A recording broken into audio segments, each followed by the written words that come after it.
It's June 9th, 2025. Word spreads fast. Sly Stone is gone. He passed away peacefully, surrounded by his 3 children, according to a statement released that day. The official cause: complications from COPD and other health issues. Now imagine that same man, once greeted by screaming crowds at Woodstock, is reduced to fragile lungs, silence, and fading memories. Today, we'll explore the astonishing rise and haunting fall of a funk legend and the man who inspired so many. Stay with it, because the story's deeper than just the hits. Born Sylvester Stewart in 1943 in Texas, Sly was lifted into gospel by his family's Church of God in Christ. At age 4, he was already singing and playing piano. At 11, mastering multiple instruments. Yet, beneath that symbol of faith burned a rebellion. Sly was sneaking off to hear Little Richard, innovating with rhythm and swagger. That mix of spiritual and wild energy built the sound of Sly and the Family Stone. And by the late 1960s, he wasn't just playing music, he was creating a movement. But how did that transformation happen? Stick around. Picture a stage that shocks racial norms. Black and white musicians, men and women, jamming together with unapologetic joy. That was Sly's revolution. Hits like Everyday People weren't just catchy, they were cultural statements.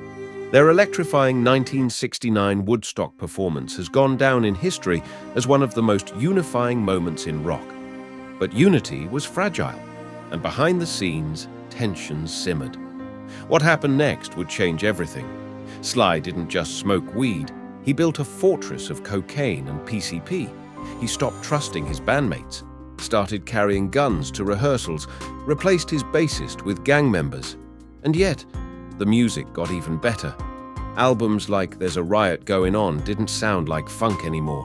They sounded like the inside of a broken TV, muddy, distorted, hypnotic. Sly recorded some of it while lying in bed, under silk sheets, with the mic hanging from the ceiling and a white poodle sitting on his chest. It was genius. But genius always comes with a cost. The band? Falling apart.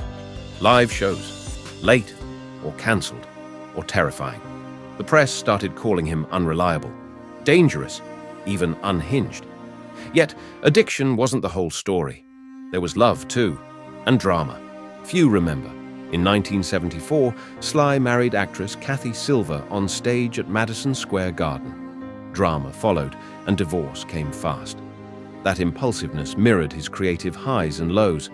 He released solo work, but momentum faded. By the 80s, he had vanished, performing sporadically, struggling with health, and fighting to reclaim what he'd lost. Through his silence, the influence stayed loud. Artists from George Clinton to Prince to Kendrick Lamar reshaped his sound. His remix-style recordings seeded hip-hop. In 2006, he surprised fans with a Grammys performance, brief, shrouded in mystery. He walked on stage, played a few notes, then walked off. It was like a spirit tapping at a window, and yet, for decades, fans hunted glimpses of him. Until, officially, Sly spent his final years battling COPD and other health conditions. His family confirmed he died peacefully at 82 on June 9th, 2025. Celebrities flooded social media: Questlove, George Clinton, Joss Stone, each tracing their musical roots back to him. He completed his memoir in 2023 and was reportedly working on a screenplay about his life.